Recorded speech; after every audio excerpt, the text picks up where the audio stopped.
Hello, everybody, and welcome to a new episode of Effed Up Stories. I am your host, Will Pender. And I am your co-host, Ryan Sharp.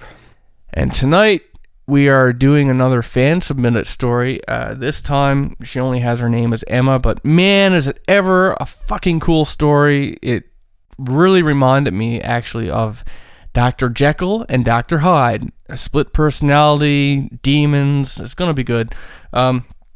Before we jump into that, if you have an effed up story of your own, I'd like to get it from you. Get it onto the website and eventually into a podcast, which you can do by going to the official website, effedupstories.com. That's EFFEDUPSTORIES.com.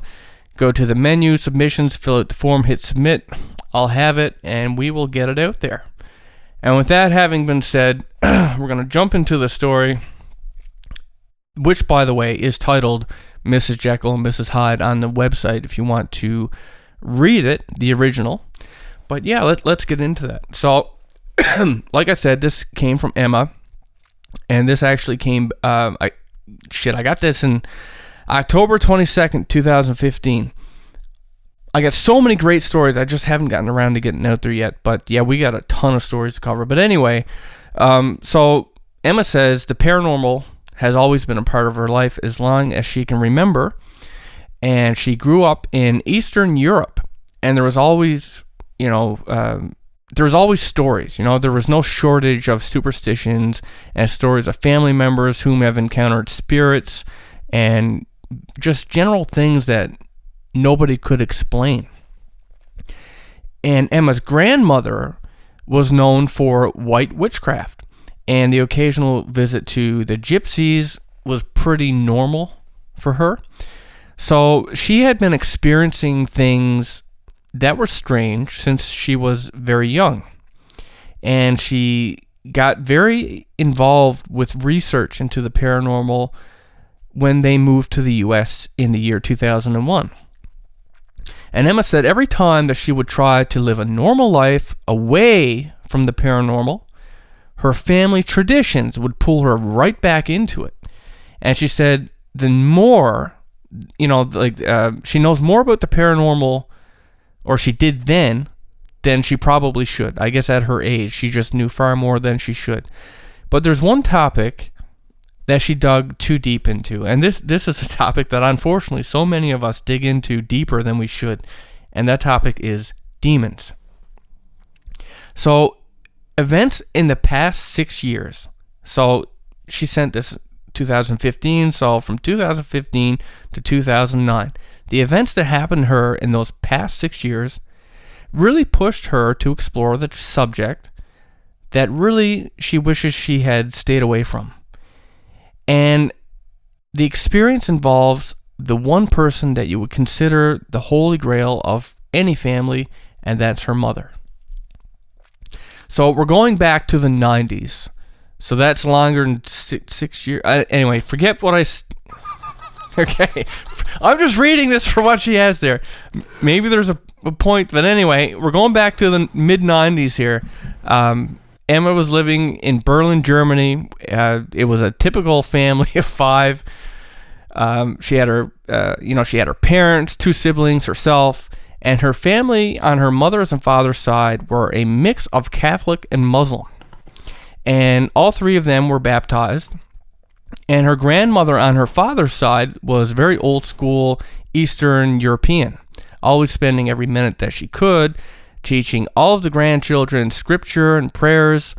So I kind of relate to that to a degree. I went to a Catholic school. God damn, that sucked. But anyway, getting back to the story here. In elementary school, Emma said they even had 1 hour of Bible study a week. And their Easter and Christmas was always spent with their father's family and a Catholic priest who would bless the home and children. And she remembers her mother always being there and participating in these things, and that her mother was very loving. She cared about her children very much. And even though she was in her early stages of a disease, which she doesn't specify, but I guess she was sick, but she never let it show. She was just kind and nurturing like every mother should be. So when Emma turned 7, she had visited her grandmother's. And her grandmother had given her a card that had Jesus on one side and a prayer on the other. And she was very excited to have this. She said it made her feel safe and that it was something that her grandmother gave her that she just cherished. And she kept it under her pillow for days. She wanted to hang it up, so she got some tape. And she put it above her bed and she went about her playtime with her sister. And then her mother walked in and removed the picture from the wall and laughed as she went to the kitchen, ripped it up, and threw it into the garbage. Now, that's an odd, out of character thing to do so far. So, naturally, Emma was devastated. And at the time, she just thought that she did something wrong and made her mom mad at her. And, more or less because of what I just said. It was very out of character for her mother. And when she thinks back on this, or when she did think about this a couple years ago, she realized that it was probably the first sign of many that something was very wrong. She said her mother had stopped participating in anything religious. She didn't want any crosses in the house, so an aversion to crosses, Bibles, and even mocked their grandmother with every chance she got, which, as we mentioned, was very religious. It remained that way for years, and now we're going to move the story into the 2005. And at this time, Emma's parents were divorced, and all of her siblings and herself went with their mother to the States.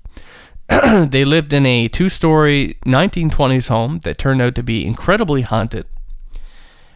And her mother's disease, at this point, had her in a wheelchair 90% of the time. And she could only go for a few steps before she would have to sit down. She had issues with her kidneys, early onset of osteoporosis, and she was on 8 different medications, including injections. Now, her sister and herself, they would, always go to the doctor with their mother, and they knew what kind of meds that she was taking, and none of them were antipsychotics. I guess these were all just related to her illness. But this really took a beating on her mother physically. Her mother's attitude towards religion got much worse, and she started acting in very, very strange ways. She would go from laughing and being kind to just screaming and throwing plates in a matter of seconds.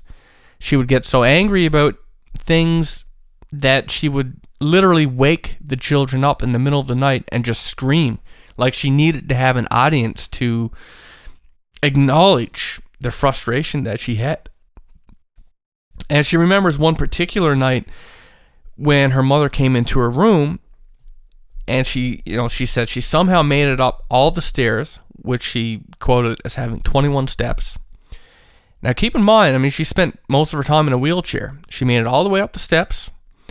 She threw the door open, and she was ranting on about something and just screamed and quoted, "I am your God." And she said the look on her face, it just froze her in place. And she left as abruptly as she came. And the most bizarre thing about it was that she did not remember a single thing about that event the next day. So Emma and her sister asked the doctor, their mother's doctor, about her behavior, and the doctor said that it was not caused by the medication or her MS. Okay, so I guess that's what she had, is multiple sclerosis. Right. And that it could all just be due to stress. And this continued on until, all of these events just continued to happen until about 2010. And at that point, they had moved into a new home, and this was later in the year. And this home was a 1-story home, and it was just the girls, right? Her brother had moved out at this point, and of course, the mother's disease had gotten even worse. And at that point, a hospital bed was added to her room to make it easier for her to get in and out of bed. She was now in a wheelchair 100% of the time, and her disease had made it harder for her to use her legs. She also had a very hard time writing. So Emma, who was 22 at the time, and her sister, who was 19, looked after their mother 24/7. Their mother had an incredibly short temper, and she said that she could flip like a switch. She could be so cruel to her that she would need to take a breather, and 10 minutes later, she could have no idea of what had happened. Like it never happened. It was like she was two different people, and the doctors really had no idea why. So when she did not experience these episodes, she was a very kind woman and loving, nurturing, just a nice person to have around. And they just took it as the norm that she would flip like the switch every now and then, and they left it at that. But one morning, when Emma was in her room and her sister was called down by their mother, and this was a normal occurrence. Anyway, the mother called the daughter down, and seconds later, Emma said she was interrupted by screams coming from the living room. So she ran down the steps, and as she turned the corner, she saw the silhouette of her mother scurrying out of the living room and into the hallway. And it doesn't sound like she's in a wheelchair. Her sister at that point was clutching her face. She was crying hysterically. She had scratches all over her face, and a bruise was already forming on her jawline. And all Emma could say to her was, "What the hell happened?" And she said that her mother attacked her just out of nowhere. And she doesn't know how in the world she managed to get the strength to get out of the room and then attack her sister and do so much damage so quickly and then rush in no time at all. Right? I mean, this is a woman who's very sick with MS, right? And on normal occasions, she couldn't even open a can of soda. So, very strange, right? Now, later that night, the sister moved in with Emma, and she moved in with her brother, and he had been living away from home. So this was the sister that had been attacked. Yeah, the attacked sister moved in with their brother, and so now it was just Emma left home alone to care for her mother. Now, Emma said that she was not afraid of her. She was 5'5", Emma was 5'5", and her mother was barely 5 feet. So she had a few pounds on her as well, so she wasn't worried. I mean, let's not, take away the fact that she's disabled. So anyway, Emma's bedroom was on top of the garage in the back of the house. And she said you would have to go through the hallway, the living room, the dining room, as well as climb 6 steps just to get to her room. So I guess she felt pretty safe. But she woke up to an odd feeling one morning. She said she quickly turned around and her mother was just standing there blank-faced. She then smiled and politely asked if she could make her something to eat, then turned around and walked back to her own room. So Emma was naturally shocked as to how the hell she even got up to her room. She began to ask herself, how long had her mother been standing there? What if she didn't wake up at that time? What was she actually planning? She was pretty freaked out, actually, at the idea of what could possibly, what the intention possibly was. And she began to lock her door at night. And then she started to research her mother's condition. And at this point, she had heard about possession, but thought that this was something that only happened in movies. Not to real people. And her mother's episodes just became worse and worse. Her voice was so hateful and so angry, it didn't even sound like her anymore. And around that time, that, the stare, that event happened where she saw her mother, that was just the worst for Emma. Like it chilled her. It really chilled her. She got a sense of something more than usual. And she was scared that what she saw in her mother that day wasn't her mother. And so she began to read more on possession, on exorcisms. And by that point, it was just constantly in the back of her head. Her symptoms matched up with all the different things that she had been reading. But she never thought that she would actually see, what happened to her mother one seemingly normal day. So, of course, this is what happens. One day, Emma's in her room, she's cleaning, and she began to scream. Her mother was, her mother was sitting in her bed upright, but her head was thrown violently from left to right over and over and over again. And the only thing Emma could think to do was to call 911. And she was trying to explain to the operator what was actually happening while her mother, screamed she didn't want to die in the background. And while she waited and tried to I guess while she was waiting for an ambulance, she tried to grab her mother's head and still it, so she wouldn't hurt herself. But there was just no way. I mean, it was just moving so violently and forceful that she could not hold on to it. I mean, let's remember, this is a woman who's very sick with MS. And when the ambulance finally arrived, and this was only a couple of minutes later, they all looked a bit taken aback. Like it was like a scene right out of The Exorcist. She said her head was moving so violently that the EMTs thought that she was going to break her own neck. They had no idea what to do. They put her on a stretcher and took her to the hospital, and the doctors couldn't make it stop until they gave her a muscle relaxant. They had no explanation for Emma, and they had never seen anything like it before. And she said the following months after that were some of the hardest in her life. Her mother's episodes became more frequent, more out of control, and they eventually moved her over to her grandmother's, and she has ceased contact with her since. So, shit. Yeah, like I mean, to break this story down, or I guess look at what's the irony in it is that MS.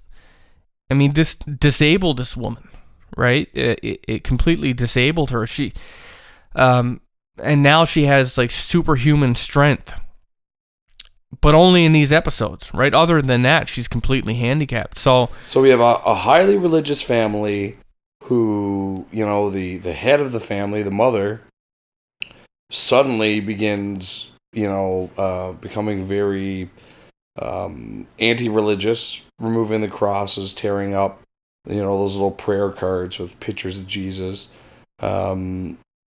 becoming mocking the other family who are religious, and as her health begins to decline, there's this increase in whatever this darkness that seems to have taken hold of her.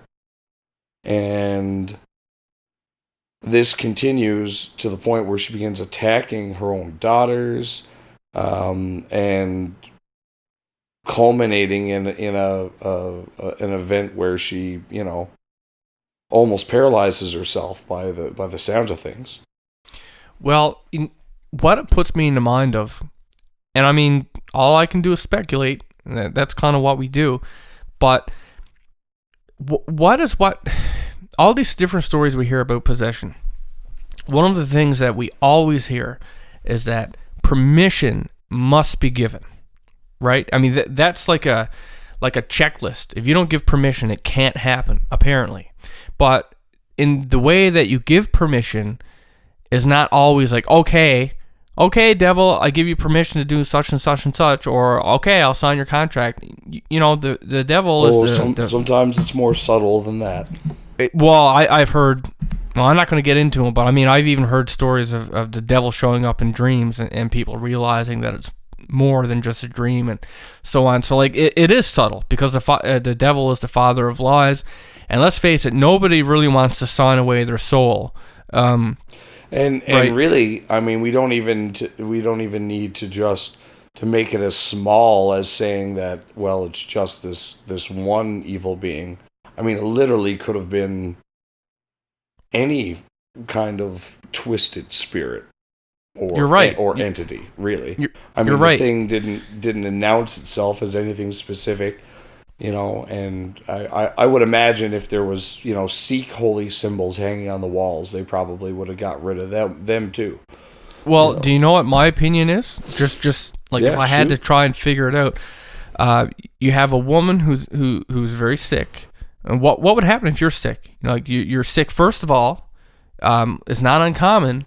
Well, I'm not saying like the period, the stages of grief, like you do, but it's not but it's not uncommon for somebody who has something, we'll say, feels very unfair happen to them. And if you're very religious, you might be like, God, you're mad. You get mad at God. It's like, why? How could you let this happen to me? I've always been faithful. I've always been such and such. And how could it probably starts as simple as that. And then maybe... Well, one of the stages of grief are... anger. Bargaining, that too. And in this case, let's just say that you were vulnerable like that. You had a reason to be angry and to throw away your faith, to mock it, whatever. That would be a very vulnerable stage for the other team to sneak in, right? What if the other team snuck in and was like, well, I can give you your mobility back. I'm here. Right? I am your God. That's right. Like it could be simple. She literally said that, right? She did, and it could be simple as like, yeah, that's the evil God. He let this happen to you, but I can give you your mobility back. Side with me, and I'm the morning star. I'm the shining one. So it's very likely, for example, and she gets her wish. She's able to actually move on occasion on these episodes. But just like every deal with the devil always goes, it's never what you think it's going to be. That's where the expression comes from, be careful what you wish for. It's like, yeah, she got her mobility back in these episodes, but she don't have control of herself. Something else does, right? Her body has mobility, but it's not her controlling it. So that's the scary part. And I honestly wonder if that's not what actually happened. Right? Well, it could very well have been that scenario, or I've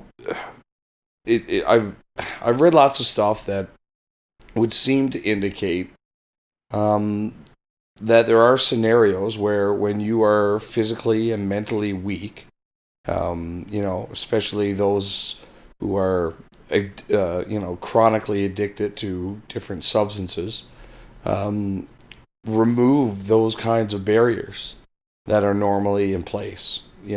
That there's certain mental situations you can put yourself in.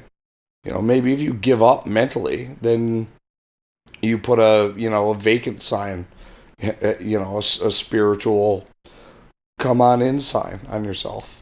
I think it's when you give in to despair. Yeah, I think once you get to a low enough point, and I mean, you can imagine, there's a lot of different elements here. First of all, if you're really depressed, which I would imagine you would be if you were suffering from a disease that turns your body on itself.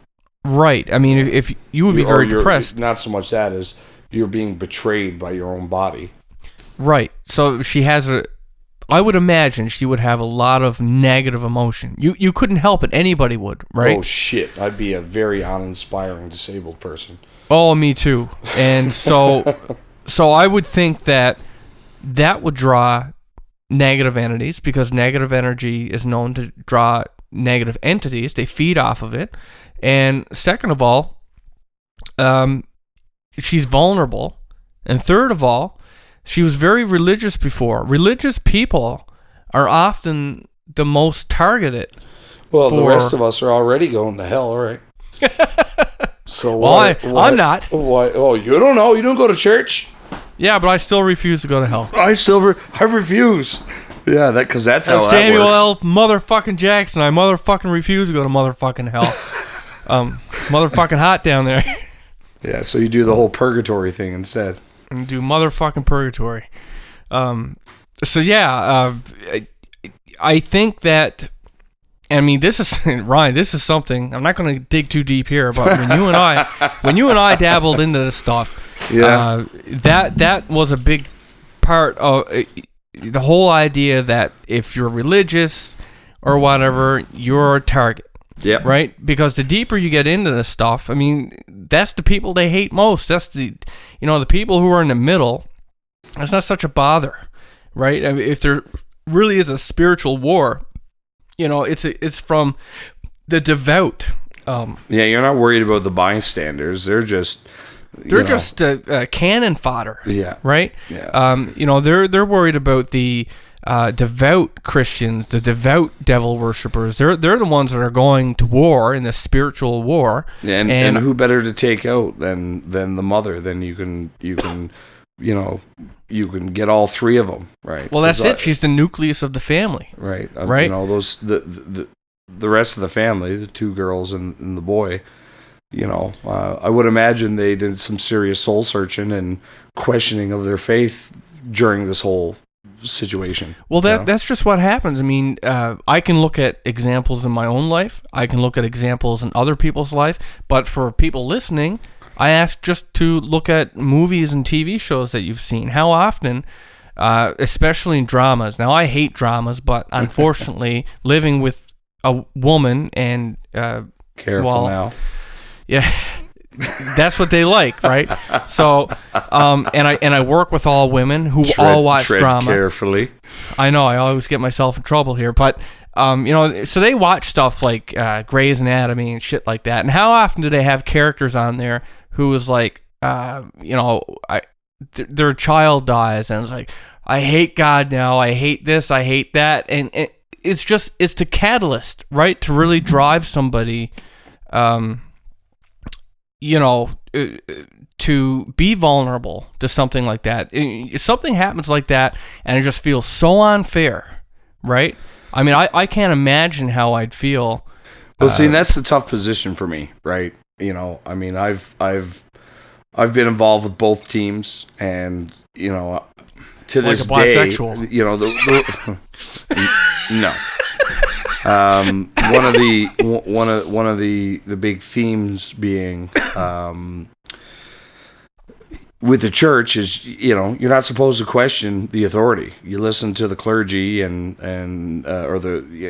listen to the priest and you listen to whatever he says. It's literally they say technically the Pope is literally infallible.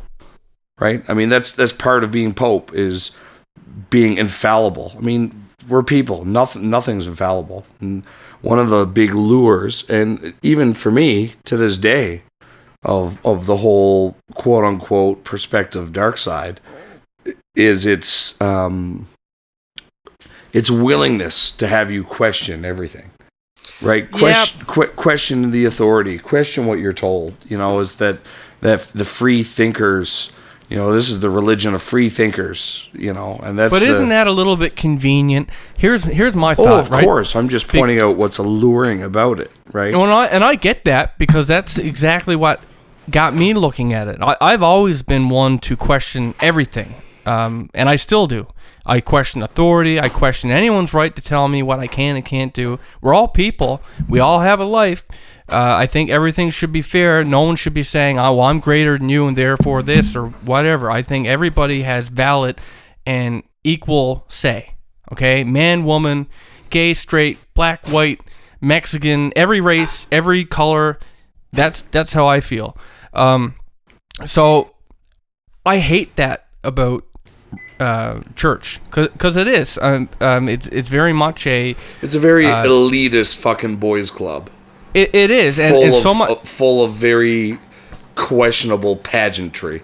Yeah, and so much so that you can have within Christianity, and I know this because I'm currently actually looking into this whole baptism thing with my family for something, and so anyway, with one church, Catholic, for example, they're very strict with you can only have one godmother, one godfather, or whatever. Being the club that you were born into. The club that I was born into, and then in say Pentecostal, you can have multiple. But then if you ever actually look at the differences between these religions, it's like the smallest fucking things. It's like. One person in here is like, well, I want to marry my cousin. And the other guy's like, well, no, I'll never have that in my church. And it's like, well, fuck you. I'll start my own church. I'm going to call it fucking, this here Costal or whatever. And, we're leaving. And then you have the great schism of 1312. Exactly, and I'm not saying that's literally what happened to someone to marry their cousins. I'm just making fun of. No, I think it was somebody wanted to be able to get divorced. Yeah, it is. Like, the Catholics don't recognize divorce because once you marry yourself from the eyes of the Lord, it's supposed to be what, it's permanent. And in Pentecostal... It's almost like the devil. No, sorry, this is a binding contract. Exactly. And I hate anything that... It's like... That's how I feel with contracts. Even with a fucking cell phone, right? If your service is so good, then I shouldn't have to... you shouldn't have to bind me into it because I'll want to stay. If you have to bind me into it, then you're saying your service is shit, and I'm going to want to get out of it. That's what it is. But unfortunately, and while I'm dogging on Christianity right now, Satanism and shit's all the fucking same thing. All of it. It don't matter what it is. Once you commit to this, once you do your, your, what do they call it? Your devotion, or you dedicate your soul to Satan. There's no getting out, ritual, yeah. Right? There's no flip-floppers. That's it. And it's all fucking bullshit. That's what cults do. And I know I'm speaking of Satanism now, but now, there's certain truths in that. It doesn't matter which one you're speaking about because they're all the same. Right? They are Whether all the it's same. Christianity, Judaism, Islam, Satanism, the Church of Scientology. Maybe the only one outside of that would be the Church of the Flying Spaghetti Monster. And I would subscribe to them. They just had their first official wedding in Australia. Well, fuck it, I love spaghetti. Why not? But you're right. It doesn't matter which team you're playing for. It doesn't matter which fucking club. It's it's a lot like sports, right? So you got hockey, baseball, soccer, football, whatever, tennis, whatever you're into. Right, those are all the different religions, and then within each, it was like, I'm a fan of the BC Lions. I'm a fan of the Edmonton Oilers. I'm a fan of the New York Yankees. I'm a fan of the LA whatevers. I don't know enough about sports to give more names. It's like, well, what sport do you play? Well, Judaism, Christianity, Satanism, Islam. Okay, well, what team are you on? I'm this team, that team. Yeah, and then every other team hates you. Yeah, right? Like, I thought the whole fucking point of religion. I thought the whole point of religion was to bring everybody together, but all I find it does is divide people apart. Right? Yeah. It shouldn't matter what someone fucking believes in. It shouldn't matter.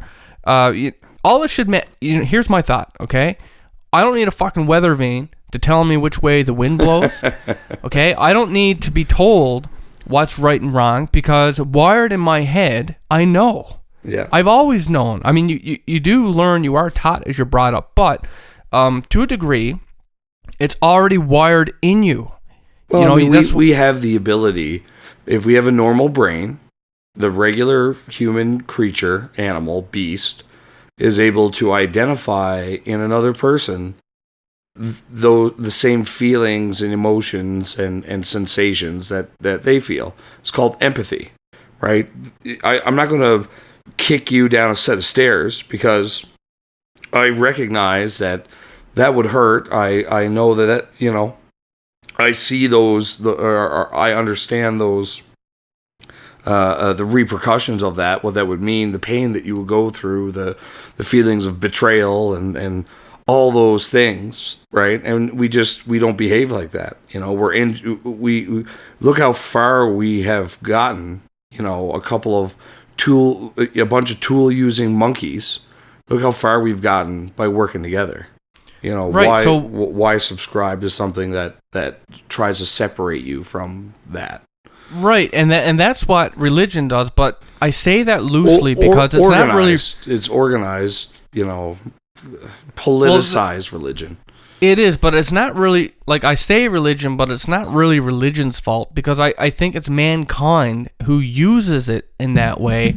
Because once again, we're speaking of mankind, and that's the problem. When you get to religion, is that all of this stuff... Well, it's all man-made, right? Exactly. I mean, you don't think God came down and wrote that book, do you?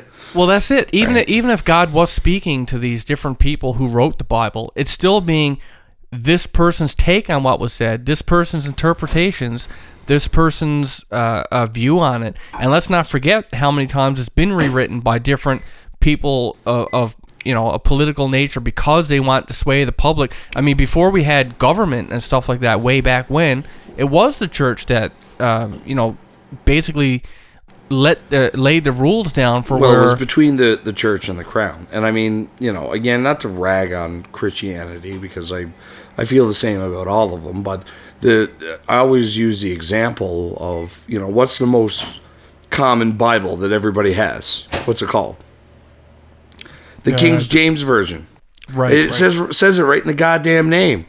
Right? This isn't the definitive Bible as told by God. It's this asshole's version of it. Right? And I mean, that is the most read, most studied, most respected version of that particular sports team. Right? The King James Version. And I mean, go read up on King James. He was a jackass. So, was there ever a king who wasn't? Well, there's a couple. I mean, we won't get into it, but there have been decent monarchies. But I mean, that's just part of the human condition. It's part of what we're talking about here. Is that big organized religion. It was long ago, long before any of us that are alive on this planet today, or their direct descendants, or their direct descendants, or their direct descendants, were ever around. It was hijacked and politicized, right? And it was used as a tool of control of the masses, as was the crown, the monarchy of all the various places in the world, all starting thousands of years ago. This relationship between the crown and between the priesthood, really I think we just need to be in a place of, you don't need to wipe religion out of your life, but I mean, I think religion is supposed to be personal. Well, it should be. Right. It should be a spiritual thing. It should be not a go to a building and throw cash into a collection plate thing, right? Right, and the way that I believe, religion is important. I do believe that we're here to find out what is important, to find out the meaning of life.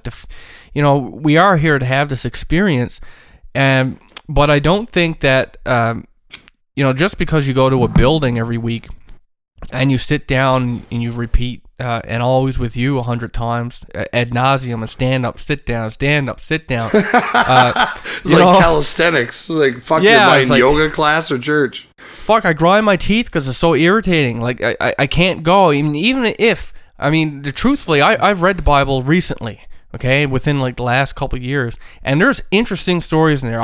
I'll never say that the Bible is boring or anything like that. No, there's all kinds of fantastical. It's like fucking Lord of the Rings, man. Exactly, but there's talking going donkeys there, and magical horns and burning bushes, all kinds of shit. I mean, you could. There should be video games made of the symbology in this stuff, because it's like so fucking cool. A survival game where you got to build an ark to save all the animals. Or? Yeah, in a big tidal wave, and you got to really do cool. like a button combination and drag your cross up the hill. We're gonna be fucking ripped apart. Oh man! And I'll just, while we're going down this path, I'll just go out and say it. Like, if you believe the Earth is flat and it's 6,000 years old, just turn this fucking podcast off and don't procreate. Oh fuck! I lost my fucking cross in a hole. Where can I pick up another one? Cut them shrubs. Cut the they shrubs. spawn there. Cut another tree. Make it a survival game. As long as you don't burn them in people's lawn. Yeah, exactly. Okay. It's funny. All right, we're gone too far. We got too far. All right. So here's the thing, though. Where was I going with that? Oh, I just wanted to shut up. I've completely derailed you now, and all this. I mean, you broke me. I'll never be the same. This is a terrifying situation to have happen. I mean, it's one thing to watch a close, beloved member of your family go through an extreme illness. But to be dealing with that alongside of what, I mean, from what it reads, and I can only go by what Emma's told us, but it reads as a classic possession. To go through that at the same time, you know, that must have been devastating, right? It's probably taken years off of her life. It ate up years of her life. It was probably the cause of her parents' divorce, right? And I mean, you know, the story ends with them having to basically cut all ties with their mother and just isolate. Which, you know, if there is an evil entity involved in this, then perhaps that's exactly what it was looking for.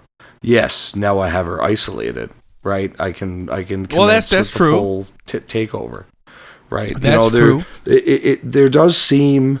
It's not a super long story. I mean, it's long enough. It's not a super long story, but as I read through it, and you know, I've as we've been talking, I've kind of scrolled through it once again. There definitely seems to be a progression. Maybe even, you know, it appears to have some kind of malign intelligence behind it. You know, there's something aiming at a goal here. And I'm wondering if it hasn't actually obtained it. Well, it kind of sounds like it does. I mean, my question, though, and it always is, this is the part that terrifies me, is that if you're possessed, right, do you, I mean, I know you lose control of your body, and I've heard people explain this, you know, people who have been exorcised and lived to tell the tale, have said that they felt like a prisoner in their own body, and they watched it happen from the inside without having Which is the ability. doubly bad, since this woman is suffering with MS on top of it. Exactly, but what happens to them when they do die? Do they go to hell? Or are they taken? Are they trapped? Or are they dragged down with the thing that's living with them? Exactly, and that part terrifies me because nobody wants to get possessed. I don't think anybody ever, you know, whoever makes that deal, it's never the deal that, okay, I will let you possess me if you give me this, or it's always a trick, because nobody would ever agree to that. It's always like, let's actually talk about that. I mean, we did have a story from somebody before. I can't remember if we told it in a podcast or not, but I'll just summarize it. Basically, she was an artist. Okay, she was really good at it. She'd gone to art school, and she started to get somewhere with it. You know, she was having galleries of her own. She was rising really fast. I mean, you and I both know if you're trying to get a career in something like art or music or whatever, it's hard as fucking balls to get anywhere with that. So it's unusual for someone to be successful there, right? Because there's just so much competition. There's so much. It doesn't mean that you're not good at what you do. It's just there's so much of it. It's like winning the lottery, right? Mm-hmm. So she's getting unusual luck. I mean, that's usually the way that these stories go. She's having unusual luck. And then one night she has this dream. And in the dream, this guy comes to her and basically promises her all the success that she'd ever want in this, with her art. And what's the name for those dreams again, where it's like really real? Lucid dream. Lucid dreams, right? So it's a lucid dream. She's like, you know, aware, I guess, to an extent that it's a dream and stuff like that. She knows it's a dream, but at the same time, she has this impression that there's more to it than that. This isn't just somebody. You know, she had the feeling, a very strong feeling, that if she had signed it, because, you know, he kept pressing at her. It wasn't a devil. He didn't have horns. He didn't have a pitchfork. But she had this idea that, or sensation, that if she had signed it, she would have got it. But she felt like it really was, a deal with the devil. If she had signed it, she would have got what she wanted. But it would have. Anyway, it impacted her so much. I mean, this is a dream, right? It impacted her so much that she quit it. She quit the fucking thing after working so hard. I mean, if you had gone in to be an artist like that, you probably would have led a life of developing that skill and technique, and to just walk away. What a profound dream that must have been to do that. And I think that the devil does come in ways like that, in ways where you give permission that you question, like, this can't be it.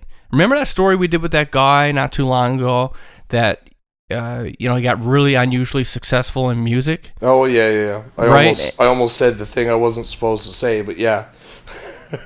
Okay. But anyway, so it was the same thing there. It's not like he just went and he said something under his breath. See, I often wonder, right? Because, of course, referring to everything as one thing is always kind of strikes me as a little odd, right? And I often wonder, it may have very well have started out with this devil character, right? But I wonder if all these thousands and thousands and thousands of years later, if other things out there haven't learned the same tricks, right? That's true. If there probably are a whole constellation of entities, a whole, what's the word I'm looking for here? Pantheon of beings. You could almost call them different species just because they're from a different reality where physical bodies don't exist. And, these kinds of deals mean something. They're part of the physical makeup of your reality. Then maybe it works for them too. It's not there's not just one devil, one Lucifer running around doing all this stuff. But I picture an entire bestiary of beings and entities from all different places, maybe even times. Who knows how it works? True. And just popping in and out. And maybe I hope one day. This is one of the great things about if we ever actually are able to sit down with another race from another planet. After the first couple of years of initial shock, finally someone will be able to have the one-on-one and be like, so you guys have like ghosts and demons and fairies and shit too? It would be very interesting and be like, oh yeah, we have an entire government arm of the military that's designed just to fight that kind of stuff. It'd be very interesting to learn how the rest of this material universe deals with this kind of thing. Because I got a feeling that it's not just us. Oh no, we're really in the dark, I think, with most of this stuff, and it's just easier to kind of classify it under good and bad, and use the term angel and devil, or angel and demon, and God. When there could be so many more than that, and it's just the whole the actuality of the situation. What's the H.P. Lovecraft line? That man was born amidst a placid isle of ignorance, and it was never meant that he should journey far. Yeah, and I do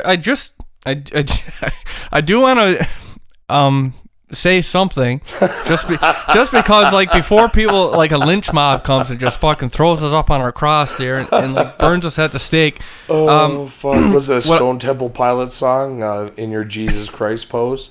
Yeah, in your Jesus Christ pose. So for the record, I don't have any problem with religion. For the record, I do. Well, okay, yeah, maybe saying no problem is being disingenuous and disingenuous. Pandering to a certain demographic. It's pandering for forgiveness, please. But I guess what I'm trying to say is that my opinion is that it's not religion necessarily that's soured. It's what mankind has done with it. I blame mankind, I don't think God's up there screwing around with us and I don't think he's up there either. Well, okay, I'm not saying that. I do believe in God, but I'm not. What I'm saying is that all these different Bibles and religious sects and all that stuff, I think that's just a fact of different, cultures of mankind who have interpreted things differently. And the way that that's passed around over time and through different cultures and generations of people, that's all I think it is. So everything we have now today is just garbled bullshit. Yeah, it's just like spreading a rumor, right? If I telephone, right? If I whisper something in your, if I showed you a picture, okay, and I said, you tell me what that means, and then I show it to 10 other people, I'm gonna get 10 different answers, and 11. Yeah, exactly. And sometimes, with religion in particular, right? It's like nobody. Well, I shouldn't say nobody, but a lot of people have trouble accepting that anybody believes anything different than them, because if they do, then what they believe in is somehow not true. Somehow right? lessened. I know. I mean, this is always a difficult one because, you're very much in a position where you want to believe, right? Like I know you. I know you genuinely want to believe that we have some kind of all-powerful parent figure up there looking out for us, and I mean, that's comforting. I'll admit that. I will openly admit the idea of having some celestial parent figure up in the sky looking out for our best interest is comforting as fuck, right? It gives you that same snuggly feeling you had when you were a little kid and you're like, Mom, can I have a drink of water, and can you check my closet and under my bed for monsters? Right? And, you say your little Lord's Prayer, it banishes away all the evil things, and you feel good, and you can go to sleep without worrying about demons clawing at your soul. And I know that's a personal struggle for you. You see the hypocrisy of organized religion, and you openly say that it's not religion that's the problem, but it's man. But again, that's a struggle for you. Oh man, I just had a big boom of lightning or thunder here. I wonder if that's because God's angry, buddy. Just out of nowhere, boom! Holy shit! Did that come up on the mic? Yeah, I heard it. Oh wow. Okay, so so you better get moving. In closing, good night. I'm heading to the church. Well, here's my thought though: is more than that for me. For me, I really do feel like in my toughest moments, I have had help. And I do think that it's come from an unexplainable place. And I mean, I'm kind of intuitive. I know what things are. It's no good to ask for money. It's no good to ask for. And sometimes you're going to get sick. Because let's face it, that's what life is. Life is trials. You're supposed to be here to experience and learn things.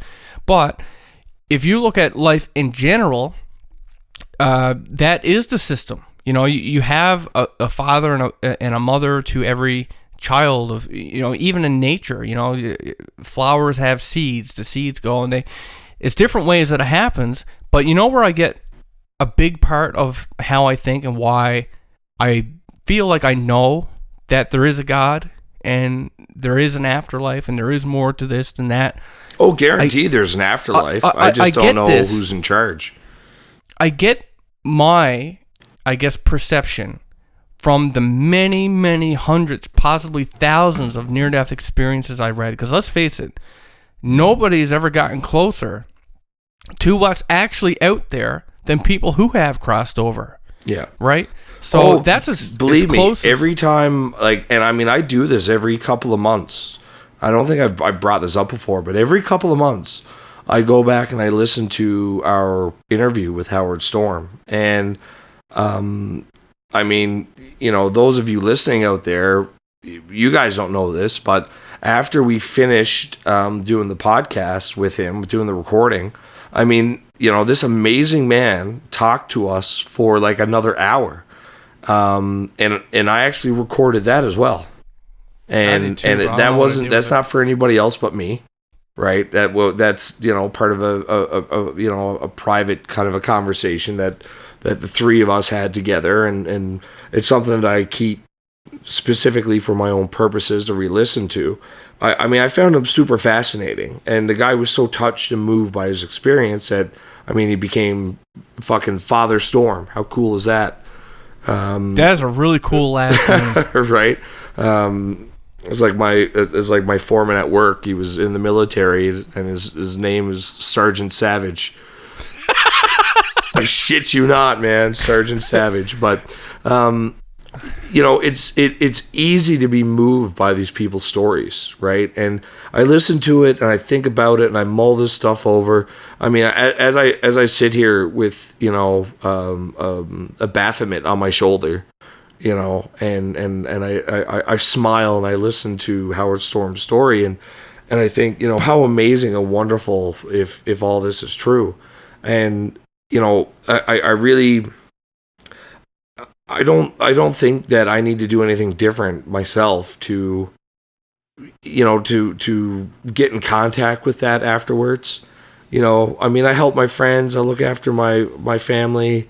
I look after my friends and my family, and I try to do good things. I mean, I do a lot of selfish shit, but I try to do the right thing the majority of the time. I think that's the main thing, because that's got to be good enough, right? Because if not, it's like that whole situation where it's like, oh well, when you die they'll take you to heaven, and then they're going to really put the gears to you about, well, why'd you do this, why you do that, and I mean, like and for me, if that's the situation, then I can't wait for them to be done so I can say, all right, buddy, I got my own list of grievances.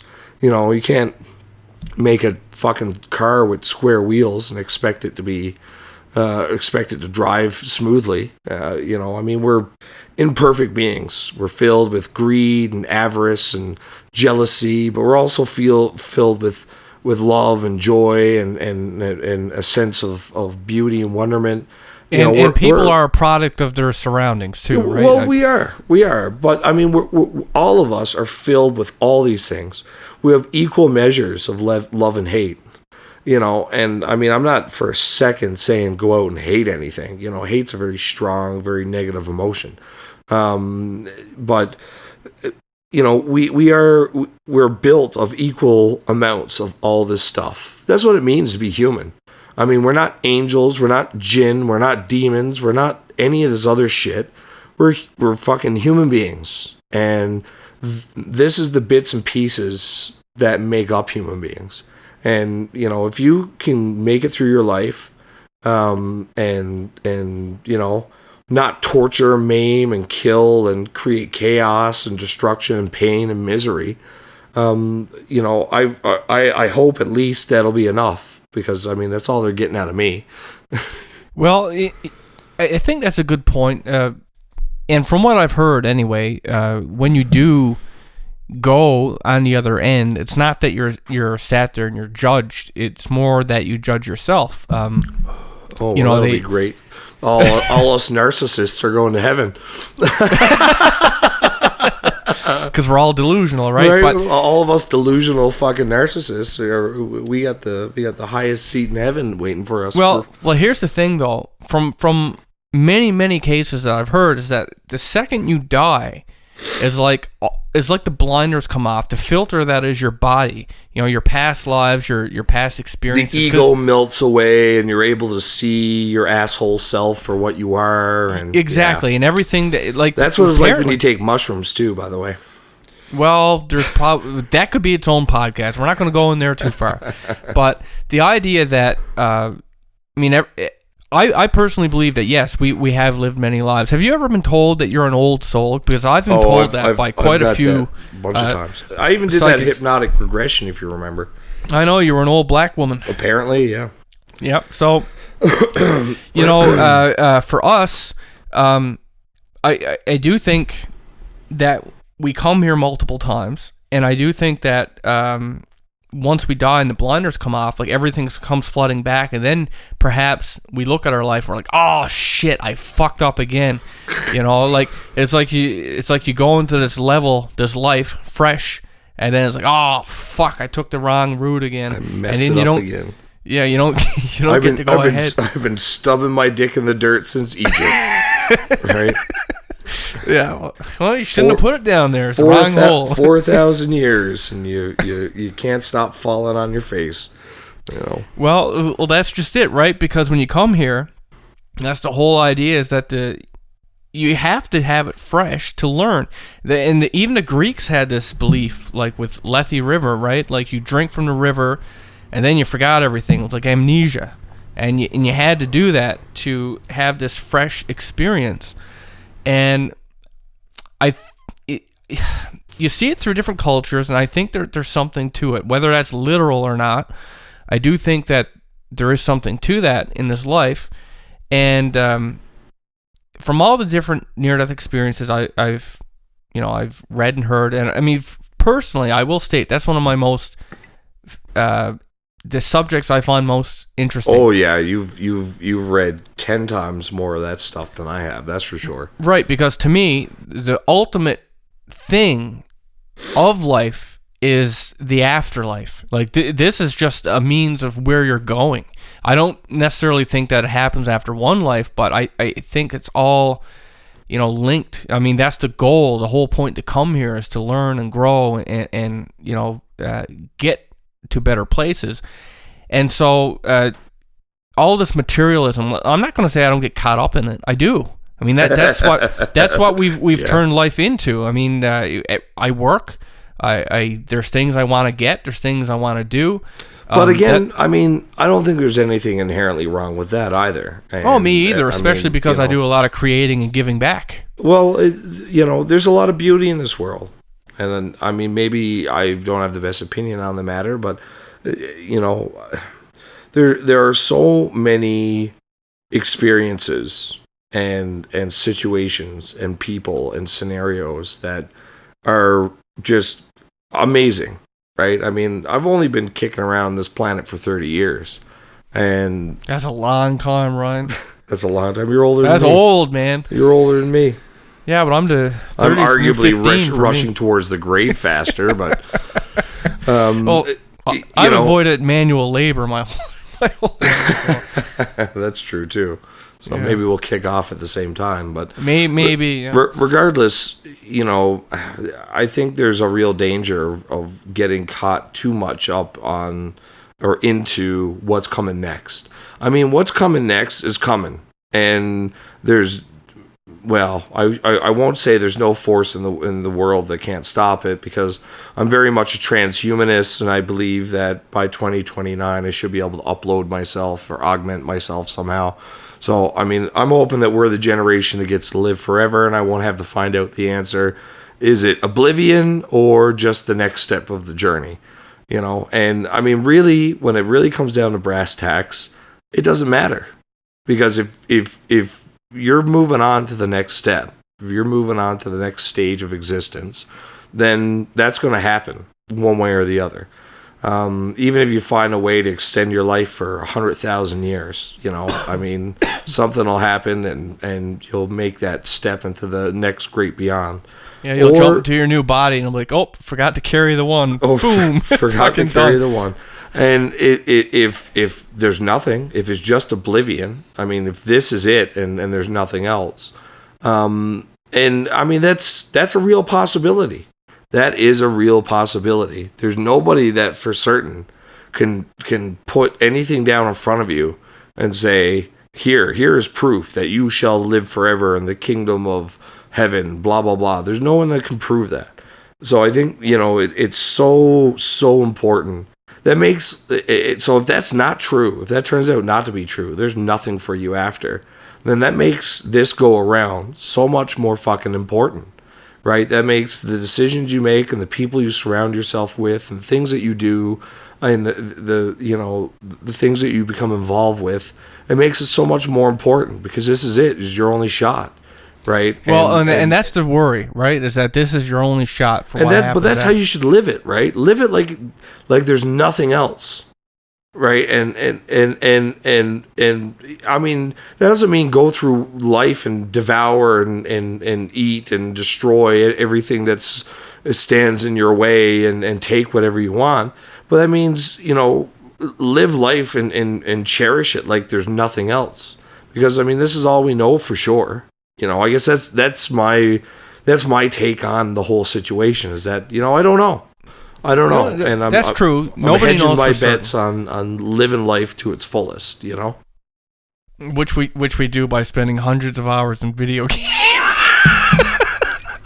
But and other things, but other things, video games being one of those things I enjoy. Right, yeah, because the thing is, in real life, it often sucks. So when you go into a video game, and you can have accomplishments easily all from the comfort of your couch. Yeah, but again, like there is merit in what you say, but I guess for me, I'm looking at people who have actually, bit the bullet and gone so farther than I have ever gone. And especially when we're looking at thousands of cases and they're all saying similar things, then I have to look at what they say and say, well, if anybody knows, it's these guys. But now here's the other side of the coin, because I've heard those arguments, right? And here's the full truth of the matter. And I live with one of these people. Here's the full truth of the matter. For every person that comes back with an amazing tale, there's two that come back and say it was just darkness. Yes, but the darkness, Ryan, is just a void, and most people. Well, maybe there's nowhere else, right? Like that's all I'm saying. You got to look, like, again, like I think I've done far more reading on this than you, but there's actually websites with scientists that are dedicated and have been studying like hundreds and thousands of cases of this and putting together, like literally studying it like an actual, not taboo subject. Yeah. And what they're finding, just because they're scientists doesn't mean they're not wrong. I know, but the general consensus is that a lot of people go to this place that is all blackness. It's called the void. And they're more or less left with their own thoughts, and they're there until they can process what their baggage to. Yeah, but what about a child that goes through that, like an innocent child? Because I know one who went through that exact experience. Yeah, I know what you're talking about, but right? And we're talking an innocent child. What the fuck is an innocent child going to process in a dark void? It was just darkness and screaming. I have the same problem with that same thing, but from all accounts that I've heard, and I've actually spoken to someone recently who have died 5 times, and every time that this person died, they said they initially went to hell. So I asked them 5 times. 5 times. You got to quit mixing crack and fucking heroin, man. Well, anyway, what they came back with was. And I don't necessarily think that this is right on the money true for everybody either, but it makes me wonder because it made me think of all these other cases I read. And anyway, what they said was everybody goes to hell first, or like a place like that first. Basically, you're not in God's presence first. Okay, it's almost like a subway terminal. And at a subway terminal, there's good people, there's bad people, there's fucked up people. Everything ends up there, but they're taking different subways to different places, or different routes, we'll say. Oh, geez, so I got to be on the same. I'm waiting for the train on the same platform with Al Bundy.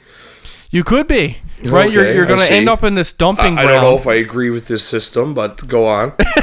Well, you end up in this dumping ground, I guess, where the souls go when you cross over, for most people, and you're there until your ride comes along, and then depending, I guess, on the type of life you live, the type of person you are, you end up in one or another place. But for a lot of people who do end up in a hellish place, like Howard Storm, once they they do call out to Jesus' name and stuff like that, they are saved. Or how about when we did the story with I think it was like 3 hellish near-death experiences or something. It's around the same time we did a bunch of near-death experience stories. Mm-hmm. And anyway, it had to do with these 2 guys. They were drinking. They got in an accident.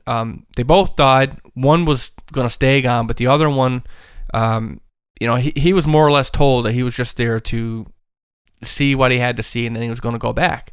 It was still a hellish spot, and he watched his friend get tortured. He watched all this stuff happen, and an angel appeared, and he was just a spectator. He was just watching it. and he asked the angel or whoever she was what was going to happen to his friend. And she said, don't worry, it's not going to happen long. It's basically what he needs to experience to, more, I guess, make up for what he's done in life, or, whatever. But there is truth to balance and everything else in life. Why should this be different, right? I mean, everything in life is about balance. Balanced diet, balanced exercise, balance, even like audio quality. You're mixing a song, you got balance. You got highs and lows and mids. You got to balance them all. Video, you got to balance your colors. Everything is about balance. So I think when it comes to the end of your life, your soul is a certain, I don't know, color or weight or whatever, and maybe you have to rebalance it to get somewhere. Or maybe you know what? All those things sound perfectly reasonable, right? But I mean, I will, and I mean, for the record, this person was hit by a car as a child, okay, and quote, in her words, there was blackness falling and screaming for my mom. I had nightmares for years. I think it contributed to my fear of the dark. And she feels like something came back with her. Now, a lot of people say that too when they come back, that because she had an experience with all of her life with these little dark beings that she referred to as the Ises. Well, what about, though, the idea that we've lived several lives, and maybe your soul isn't so new? It's like, yeah, it's a child soul, but it's not a new soul. It had a past, and it's already colored from your past. Is that possible? I mean, that's the thing with all this stuff, and I think it illustrates the point better than anything else is the absolute and utter total fucking confusion around this topic, right? I mean, there are no answers. There's not a single person, because people have been doing this since the dawn of fucking the human race for the last, 100,000 years, since we turned grunts into words and shit smears on the wall into paintings.